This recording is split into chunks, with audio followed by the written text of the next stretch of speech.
me give you 5 steps to really utilizing the power of positive thinking, even though I said this is about negative thinking. And then let me show you how to use negative thinking in an assignment, how to make negative thinking something that's useful for you. So step number 1, decide to develop the habit right now, the habit of focusing on what's right in your world instead of what's wrong. The habit of focusing on what you do have instead of what you don't have in a situation. And as basic as that is, and as well as you know it, you've got to make it a habit, because those habits form the chain of your ultimate character, of who you become and how you end up living your life. We've got to condition ourselves, because if we don't, we'll go back to the automatic state that most people live in today's society. The way to develop the habit is to go on a mental diet. I did this several years ago. As positive as I was going through unbelievable pain at the time. I'd had some major disappointments, some frustrations. I felt like I'd given it all. But what turned me around is one day I picked up this book called The 7-Day Mental Diet. It was a little tiny little booklet.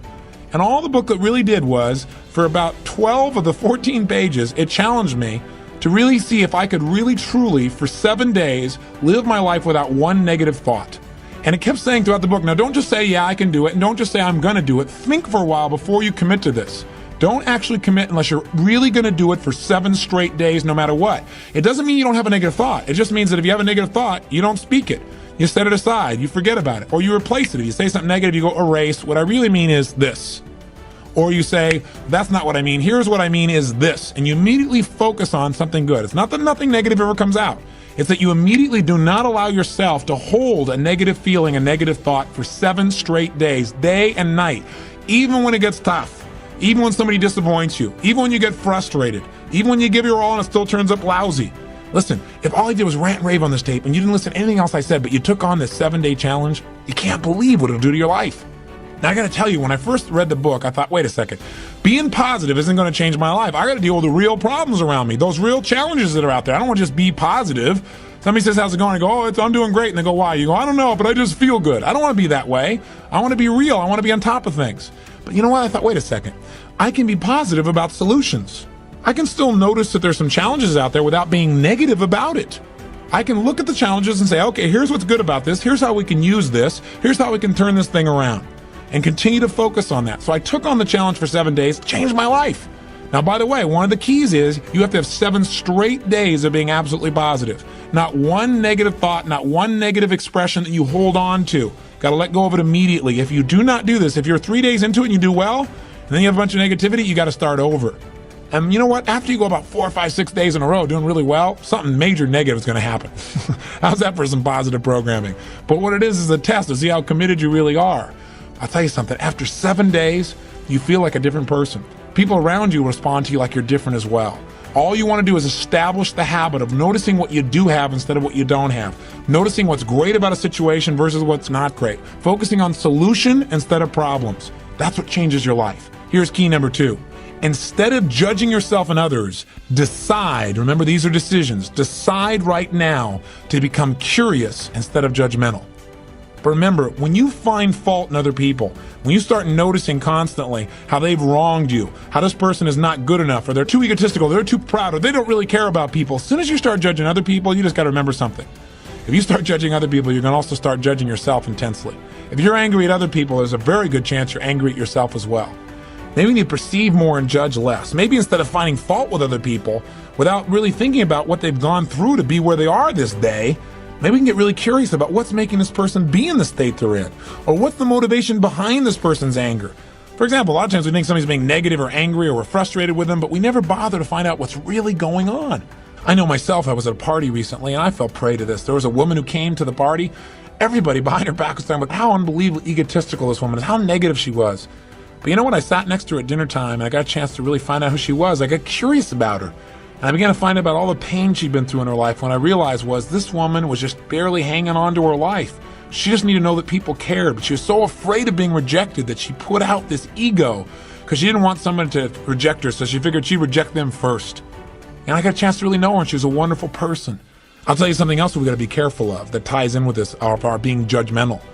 Out of our fear of having heroes in our society today, we seem to try and consume them and destroy them as quick as we can. We try to find something that's wrong with our heroes because, boy, we don't want another Jim Jones. We don't want another Jim Baker. Remember, we got to judge less, perceive more. We got to get curious. Instead of living in a society where we're so afraid so afraid to believe in anything or anyone that we believe in nothing at all, and we lose our power of positive thinking. We try to protect ourselves from things we maybe not even need to protect ourselves from. Or we live in a society where we try and destroy our heroes, where we take somebody like Barbara Walters, an incredible broadcaster, a woman of incredible integrity, who gets nailed by one person in a book, and it's in every newspaper across the land, how she probably stomped on people to get where she was. That's absurd. Or Martin Luther King, after he's passed on, somebody comes back and stomps all over his career and his reputation. Is that the society we want to live in? Any person who takes glee in watching another person's pain will experience plenty of pain themselves. Remember the quote, "He who is without sin, let him cast the first stone." The bottom line is, if you go looking for brown, you're going to find it anywhere you look for it, in others or yourself. Free yourself from the disease of making others wrong, and you'll free yourself from the disease of making yourself wrong. You have a lot more energy to create solution instead of problems. It's part of the power of positive thinking instead of falling for the destructive power of negative thinking. If you want to get curious, just ask yourself, what do I like about this person? Wonder what's going on with this person that would make them feel this way. How could I help this person? As you ask these kinds of questions, you may learn something about how human beings operate, about their motivations, maybe even some things about how to support yourself as you try to support others. Remember, get curious instead of judgmental. Here's key number 3. If you really want to develop the power of positive thinking as a habit, as a lifestyle, as a strategy for success, then decide right now to find something to appreciate from any seemingly negative person or situation, and develop the habit of giving compliments. See, if you really want to have some more positive feelings in your life, you got to keep focusing on what's right. You got to get curious. And most importantly, you got to find something to appreciate even in the tough times. Because in reality, as we've talked about so often before, the toughest times in your life sometimes provide you with the real resources to change your life. So what we've got to do is find something to appreciate. Not someday when things work out. We got to appreciate where we are right now. And this is something I talked to my daughter Jolie about today. Because she's in an experience today where I thought, well, gosh, she's not being very positive. And I'm going to talk about positive thinking. Because she came in to see me and she's feeling really sad. She's feeling really down, feeling really frustrated. And you know what her problem is? Her problem is she tried out and won the right to be amongst 3 girls who danced in the Electric Light Parade at Disneyland. And that was about 3 or 4 months ago. She's been going there after school every day, driving from San Diego up to Anaheim, burning herself into the ground, getting up and going to school to be a straight A student still, and trying to visit with her family and her boyfriend. And she found herself maxing out. Now think about her problem. Her problem is that she gets to be at Disneyland and fulfill a childhood fantasy. Her problem is that she loves her family and wants to be with them as well. Her problem is she loves to be at school and really do that. Her problem is she has so much abundance that she has to figure out how to get it all in one day, and she can't do it, and she's physically burning out. That's her problem.